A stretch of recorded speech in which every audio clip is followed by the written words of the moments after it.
यहाँ हम पत्र का अगला टॉपिक देख लेंगे। तो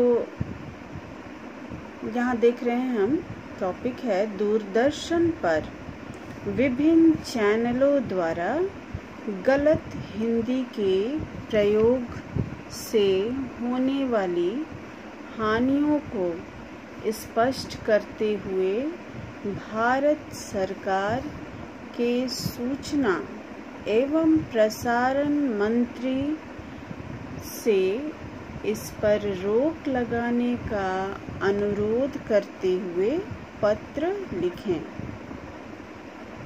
तो जैसा कि हम देख रहे हैं, ये हमारा औपचारिक पत्र है और इसमें हमें भारत सरकार के सूचना एवं प्रसारण मंत्री को पत्र लिखना है। तो सबसे पहले इस बात को ध्यान में रख करके हम अपना आंसर शुरू करेंगे, यानी पत्र लिखना हम शुरू करेंगे। पत्र में सबसे पहले हम मार्जिन लाइन की तरफ आ जाएंगे और यहाँ पर हम दे देंगे सेवा में। दूसरी लाइन में हम देखेंगे आगे सूचना एवं प्रसारण मंत्री, क्योंकि आपको यहाँ पर प्रश्न में कहा गया है सूचना एवं प्रसारण मंत्री के पास आपको पत्र लिखना है। और यहाँ हम देख रहे हैं भारत सरकार भी यहाँ पर शामिल किया गया है, तो इसलिए इस चीज़ को शामिल करेंगे हम, सूचना एवं प्रसारण मंत्री। अब मंत्री जी हैं तो इनके लिए इनका कार्यालय मंत्रालय हो जाएगा, तो सूचना एवं प्रसारण मंत्रालय।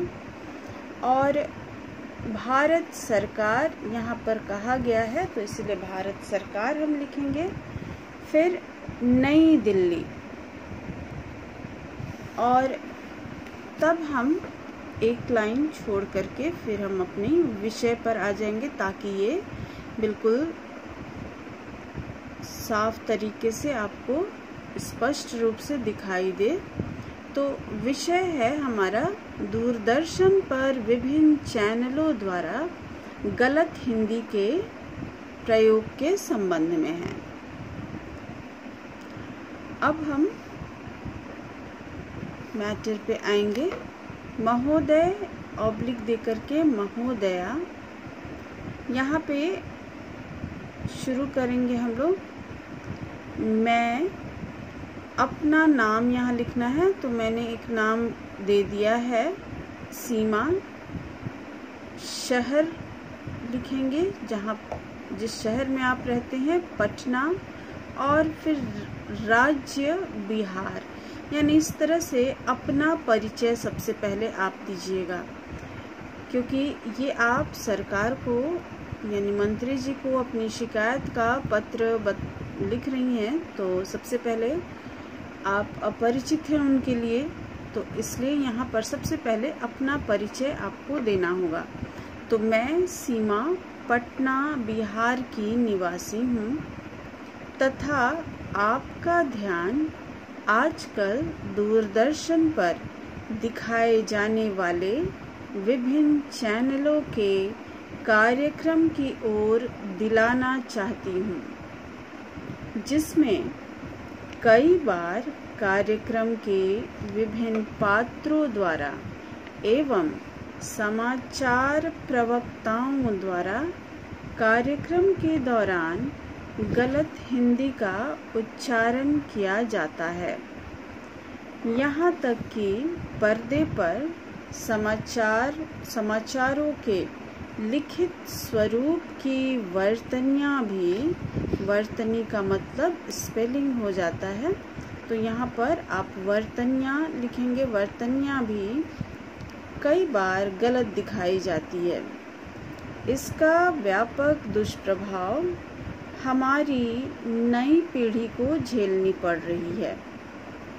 वे हिंदी भाषा की वर्तनियों के संबंध में दुविधा एवं भ्रम की स्थिति में रहते हैं, अर्थात विद्यालयों अथवा पाठ्यक्रमों में पढ़ाया गया वर्तनी सही है अथवा पर्दे पर दिखने वाला वर्तनी सही है, इसका निर्णय वे नहीं कर पाते हैं और वे पर्दे से अधिक प्रभावित होने के कारण उस पर दिखाया जाने वाला एवं पात्रों के द्वारा प्रयोग होने वाला वर्तनी एवं उच्चारण सही मान लेते हैं तथा उसका ही उपयोग करने लगते हैं।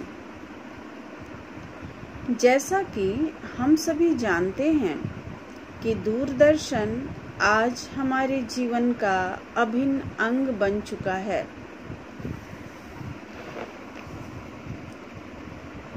तथा संचार एवं प्रसार का शक्तिशाली माध्यम है। अतः बच्चे इसका ही अनुसरण करते हैं। एक जागरूक नागरिक होने का परिचय देते हुए मैं आपको यह सूचना देते हुए आपसे अनुरोध करती हूँ कि जनहित को ध्यान में रखकर कृपया आप इन गलत हिंदी के प्रयोग वाले कार्यक्रमों के प्रसारण पर रोक लगाए जाने अथवा सही हिंदी को प्रयोग करने का निर्देश दें ताकि देश की जनता एवं युवा पीढ़ी विशेष रूप से बच्चे ऐसे गलत कार्यक्रमों से बच सकें। धन्यवाद। फिर उसके बाद आप डेट डाल दीजिएगा, जो जिस डेट में आप लिखेंगे उस दिन का डालिएगा। मैंने यहाँ अपना डाला है और तब हम फिर यहाँ पर राइट हैंड साइड की ओर आ जाएंगे और यहाँ पर हम लिखेंगे प्रार्थी। फिर आपको अपना नाम यहाँ देना है प्रार्थी के नीचे। प्रार्थी का अर्थ हो जाता है प्रार्थना करने वाला, यानी हम जो प्रार्थना कर रहे हैं अपना नाम देना है और अपने घर का पता यहाँ पर आपको देना है। उसके बाद तो पत्र को कंप्लीट करके अपनी कॉपी में लिख लीजिएगा और परीक्षा के लिए इसको भी तैयार कीजिएगा। तो